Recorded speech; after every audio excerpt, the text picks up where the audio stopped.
Hafides and Mananasizuas, many of God's blessings to each and every one of you. Guahu Sitina Rose Munya Barnes, the Speaker of your 35th Guam Legislature.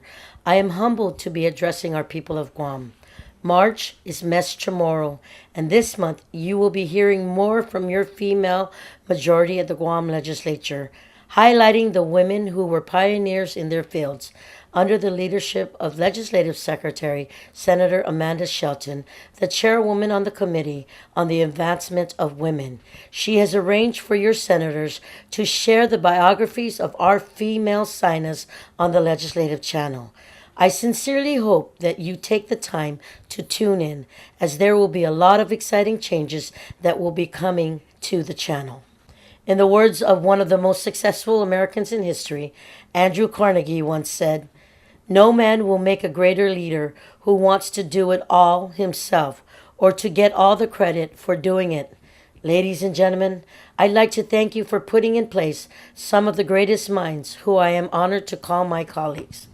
Our Vice Speaker, Talina Cruz Nelson, as chairperson on the Committee on Education, she jointly hosted an informational hearing to discuss with Guam Department of Education their budgetary challenges and school safety, along with Guam Department of Education and the Guam Police Department. Vice Speaker Nelson received support from each of her colleagues as they voted unanimously to pass her Bill 23-35, which evens the playing field for their job promotions in the government of Guam. Vice Speaker Nelson humbly looks forward to continue serving students, families, and all who call Guam home. Senator Kelly Marsh Taitano, in her first term as Guam's APIL delegate, recently introduced two substantive resolutions at the Association of Pacific Island Legislatures Board of Directors meeting.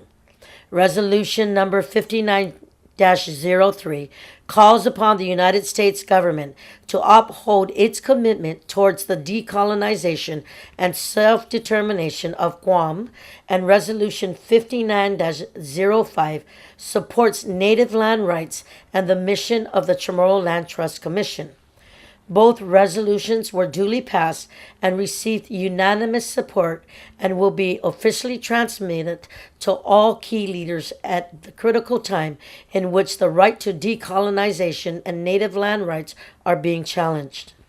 Senator Jose Pito Terlahi would like to say that he is honored to serve the people of Guam.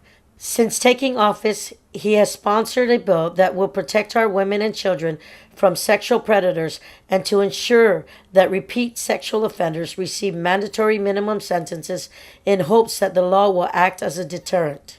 Senator Pito is also working closely with our law enforcement departments and agencies to give them more resources to effectively carry out their mission in protecting our people and our borders. Senator Pito knows firsthand that mayors are the first responders when man-made or natural disasters strike.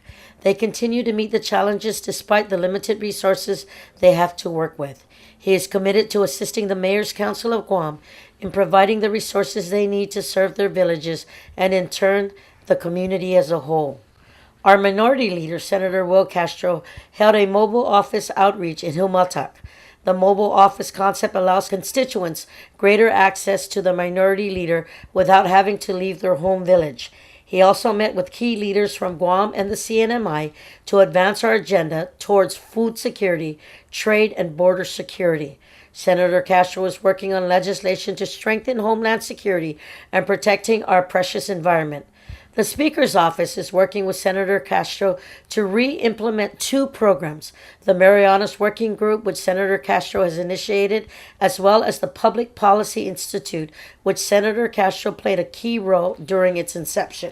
Senator Mary Camacho Torres also attended the Association of Pacific Island Legislators' 59th Board of Directors meeting, where Senator Torres met with leaders across the region to address issues facing the emerging Pacific governments.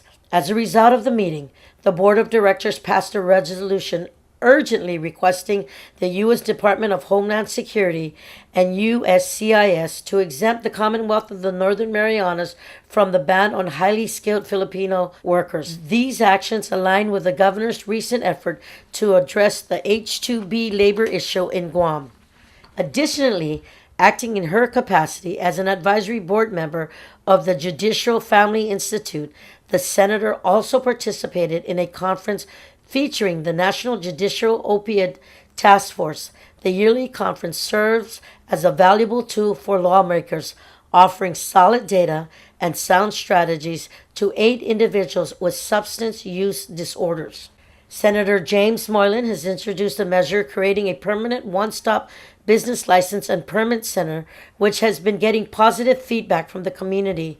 His other measure is to enhance the Guam product sale via an incentive benefiting small businesses will soon be accompanied by an overhaul of the program. He also tackled public safety issues as well, particularly in recognizing the need for our Guam Customs Agency to obtain more access to domestic mail entering our island via the United States Postal Service and anticipate a hearing on the measure soon, working closely with Speaker Tina Munya Barnes. 60 days into the 35th Guam Legislature, we have passed 3 bills and confirmed 11 directors and board members. My colleagues in the administration have focused on doing our due diligence to ensure that we put the right person to do the right job. During our first session, I am grateful for the unanimous support I received on Bill 30-35, which aimed at improving health care coverage for GovGuam employees and retirees. While it was met with a lot of criticism, drew up a lot of propaganda, I am confident that based on the talks I have had, the estimates I have received, that we have done right by our people of Guam. Many times you see the private sector as an example for the government. I believe this measure would change that. I hope that the government of Guam, now that we have a dynamic body, can set a positive example for our island. The Joaquin Casey Conception II Compassionate Cannabis Use Act of 2013 is one step closer to implementation. Having met many of the players, I am confident that we have our first commission meeting this month. Another initiative which I passed previously was the creation of the Guam Film Office. Just this week, I have met with producers from a global film production company who shared with me how Guam desperately needs a film office. While we have this legislated, I am working with the administration to implement this program. Looking forward to my 100-day address, which will be delivered on April 17, I am confident that this body will make some drastic positive changes for our island. With the team I have in place, my colleagues and their staff, I am confident that this branch of government will do right by our people of Guam. Undunkaluna si Zeus Mahasi, I pray that many of God's blessings be extended to you and your families. Biba Mestre Moro, Zan Biba Guahan.